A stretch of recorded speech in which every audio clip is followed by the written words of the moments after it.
After the incredible success of Kingdom Come Deliverance 2, the first game in the series has received a next-gen update. Or current-gen update? I don't know anymore. I told you I have no coin, you bastard! In any case, Henry's going back to his roots, and if you've never played the original, we've got you covered. Here are 9 things to do first in Kingdom Come Deliverance 1, updated for current-gen consoles. Get up now. There's work to be done. Mother. We'll break this down into 2 parts. First, the things you can do from the very first areas, Skalitz and Talmberg. Then we'll move on to things you can and should do when you get to the first big-ish city, Rattay. Life in the town of Skalitz can be pretty boring, and the worst part is, you're pretty much broke. Considering it'll take a while for you to start amassing your own wealth, you should be on the lookout for handouts whenever possible. One such early trick comes about when you must collect a debt from the town drunk. When you go talk to Kunesh to get him to pay his debt, tell him you'll tell your father so you don't trigger an immediate fight. Since he's not willing to pay what he owes, you need to find a way to change his mind, like stealing stuff back. However, the trunk in his house is locked. There's a few ways to solve this, like getting your gang to beat him up for the key, but the better way is to get a few lockpicks, so you can keep them for yourself. First, make sure you actually go into his house and look at his locked chest. Otherwise, you won't be able to trigger the option with Fritz to even ask for lockpicks. A locked chest. I'll need a lockpick to get into that. Fritz might have one. Then head to the tavern to trigger a cutscene. Afterwards, when speaking to your friends, agree to go along with their plan and follow them to the house. Whether or not you take part in the rabble-rousing, you can ask Fritz then and there to receive 4 lockpicks. You won't be able to get your own until later, and there's more to unlock both in Skalitz and Talmberg that can set you up nicely early in the story. It's just that someone has something that doesn't belong to him, and I want to take it back. If you say so. It's not skin off my nose anyway. I've got some lockpicks you can have.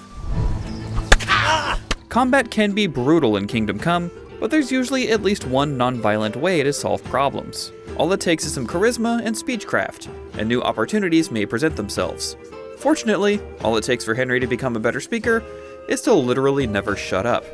Skalitz doesn't have many non-story characters to talk to, but even just opening the dialogue tree with traders, even if you don't buy anything, will raise Henry's speech level by a little. But once you get as far as Talmberg, and anytime you find yourself in a new area, be sure to go out of your way to chat up the locals. Ask them how they're doing, how the local lord treats them, and if they need any help, and so on. All of this will quietly build Henry's speech skill, as will haggling and other attempts at persuasion. This will enable you to score better deals when haggling with merchants, and get more information out of people who may be unwilling to talk otherwise. 2 more things to keep in mind are your clothing and your hygiene. If Henry's wearing rags, or it's been too long since his last shower, people will think less of you, so make use of public wash basins and bathhouses whenever you come across them to top off your charisma. Unless you have the perk that makes chicks into that. But come on, Henry. You can do better. Make it quick, though. I don't care much for your scent. After you arrive at Talmberg, Henry will eventually need to find a way to leave. Before you make your escape, be sure to sneak into the guardhouse above the main gate to the castle.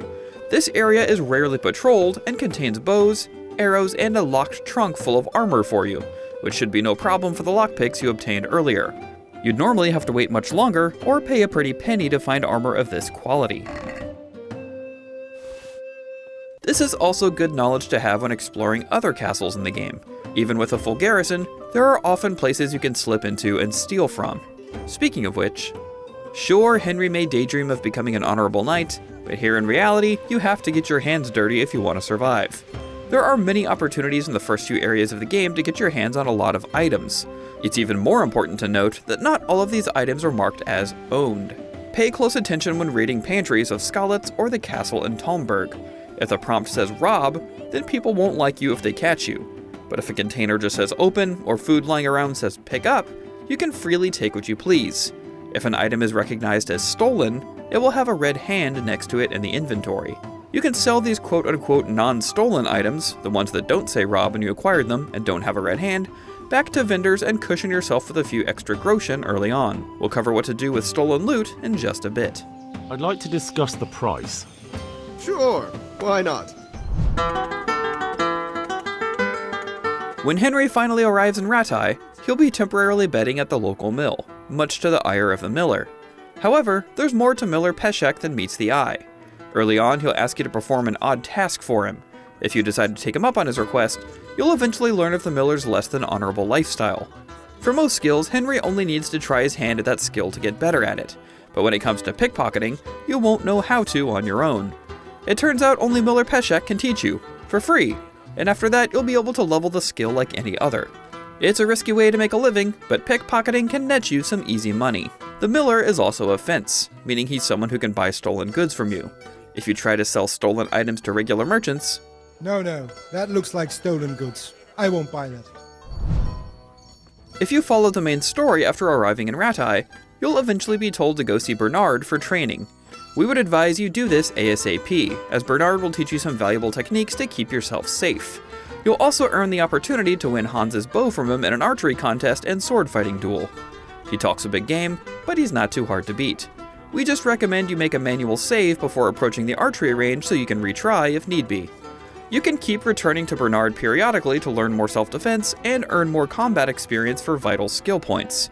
Combos and master strikes are particularly useful for taking on tougher enemies. In 1403, Bohemia was pretty terrible when it came to literacy rates. As the son of a blacksmith, Henry begins the game illiterate. Don't believe me? Just try and read a book in the game. You can take time to parse things out, but all the words will be scrambled. Why is reading in the Middle Ages worth it, you may ask? Because certain books you can find in Bohemia are skill books, and fully reading them will increase your skills in charisma, pickpocketing, and everything in between. Reading becomes even easier when lying in bed or sitting at a desk, but like pickpocketing, you can't learn without a teacher. If you ask particular people around Ratai, such as the bailiff you'll encounter during the main quest, they'll tell you that a scribe in the town of Uschitz, to the far northeast close to Talmberg, is available to teach people how to read, and you'll need 50 groschen to pay for his training. Be sure to find a breather between main quests and exploring to take a trip up there and get your reading on. It may just save your life one day. Another big benefit of learning how to read is understanding alchemy recipes, so you can brew important potions like Savior Schnapps. There's an alchemist in Ratai that will train you for 60 groschen to increase your alchemy level, but visiting him isn't necessary for brewing potions. You can simply walk into the building behind his shop and start using the alchemy bench. There are also a ton of nettles that grow right by the door, an important ingredient in many potions. The more you successfully brew potions, the more your alchemy skill will rise, and the more mistakes you can make while still yielding potions. Eventually, you'll even be able to brew multiple batches with a single recipe. Alchemy is also a great way to earn some money, as potions can sell for quite a bit, and the ingredients are often free, as long as you can find them. In Kingdom Come Deliverance, you'll always need to keep one eye on Henry's health, energy, and nourishment. There are many ways you can treat these needs, like resting in bed to refill health and energy, but having food ready to fill your stomach is a must.